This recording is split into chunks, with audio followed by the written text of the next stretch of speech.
एक बार की बात है, एक बहुत बड़ा नेता एक साधु के छोटे से आश्रम में गया, क्योंकि उसने बहुत सुना था उस साधु के बारे में और उसके मन में आया कि मैं एक बार जाकर के देखता हूं कि लोग इतनी तारीफ क्यों करते हैं उसकी।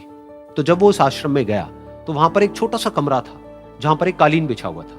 वहां पर कुछ लोग बैठे हुए थे नीचे और साधु जी सामने बैठे हुए थे। कुछ सवाल जवाब चल रहा था। तो जैसे ही वो अंदर गया, वो अकेला नहीं था, उसके साथ में 4 बॉडीगार्ड्स भी थे और उसको ये आदत थी कि जहां पर भी वो जाता था लोग अपनी जगह से खड़े हो जाते थे, उसकी तरफ देखते थे, हाथ जोड़ते थे, अपना सर झुकाते थे। लेकिन यहां पर ऐसा कुछ भी नहीं हुआ। साधु ने उसकी तरफ देखा तक नहीं, क्योंकि वो साधु किसी के सवाल का जवाब दे रहे थे। लेकिन नेता को इस बात पे गुस्सा आ गया। नेता को लगा कि ये मेरी बेइज्जती है। तो उस नेता ने साधु की बात को बीच में ही काटते हुए थोड़ा गुस्से से कहा, मैं आपसे कुछ कहना चाहता हूं। साधु ने उसकी तरफ देखा और बोले, आप थोड़ी देर रुकिए, पहले मैं इनके सवाल का जवाब दे लूं, उसके बाद में मैं आपसे बात करूंगा। तब तक अगर आप चाहें तो आप बैठ सकते हैं। बस साधु का इतना कहने की देर थी। नेता का चेहरा गुस्से से लाल हो गया और फिर उसने अपना सारा गुस्सा उस साधु के ऊपर निकाल दिया। अभी तक वो नेता बहुत ही तमीज से बात कर रहा था, यानी कि आप कह करके बात कर रहा था। अब वो तू तड़ाक पे उतर आया। नेता ने उस साधु को कहा, तुझे पता भी है मैं कौन हूं और तू किससे बात कर रहा है? साधु ने उसकी तरफ देखा और कहा, मुझे इससे कोई फर्क नहीं पड़ता कि आप कौन हैं, लेकिन आप जो कोई भी हैं, अगर आप चाहते हैं कि मैं आपके सवाल का जवाब दूं या आपसे बात करूं तो आपको कुछ देर रुकना होगा। और साधु के ये कहते ही नेता गुस्से से पागल हो गया और वहीं सबके सामने चीखने चिल्लाने लग गया, अब मैं तुझे तेरी असली औकात दिखाऊंगा।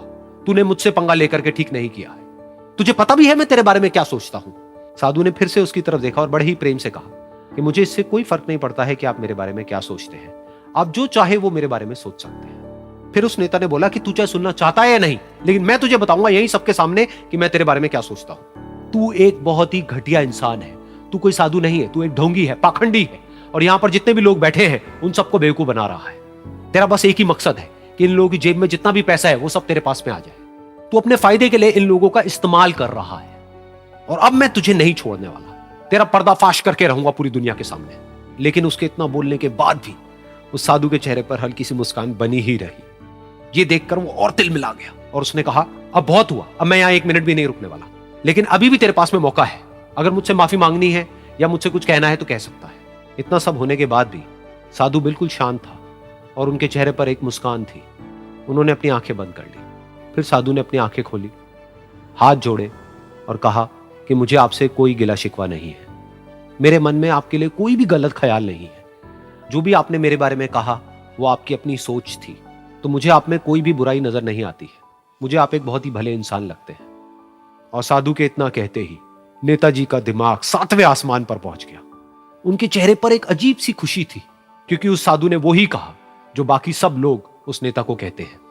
और वो खुशी खुशी उस आश्रम से अपने घर की तरफ चला गया और जा करके अपने पिताजी के साथ में बैठ गया।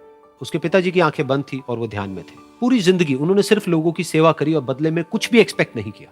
तो थोड़ी देर बाद जब उन्होंने अपनी आंखें खोली और देखा अपने बेटे को अपने साथ बैठे हुए, तो उनके बेटे के चेहरे पर आज एक अजीब सी खुशी थी जो आज से पहले उन्होंने कभी नहीं देखी थी। फिर उसने एक एक करके सब कुछ बताया कि आज क्या हुआ, किस तरह से वो आश्रम गया, वहां पर क्या हुआ, उसने क्या कहा, उन्होंने क्या कहा। तो जब इसके पिताजी ने पूरी बात सुनी तो थोड़ा सा मुस्कुराए और अपने बेटे को देख करके बोले कि उन्होंने तुम्हारी तारीफ नहीं करी है, क्योंकि उन्होंने वो नहीं कहा कि जो तुम हो, उन्होंने वो कहा कि जो वो खुद है। और तुमने जो भी कुछ उनको कहा वो नहीं कहा कि जो वो है, बल्कि तुमने वो कहा जो तुम खुद हो। यही बात वेदों में भी कही गई है, यथा दृष्टि तथा सृष्टि। ये दुनिया तुम्हें वैसी नहीं दिखती है जैसी कि ये दुनिया है। ये दुनिया तुम्हें वैसी दिखती है जैसे तुम खुद हो। जिसकी नजर जैसी है उसके लिए ये दुनिया वैसी ही है।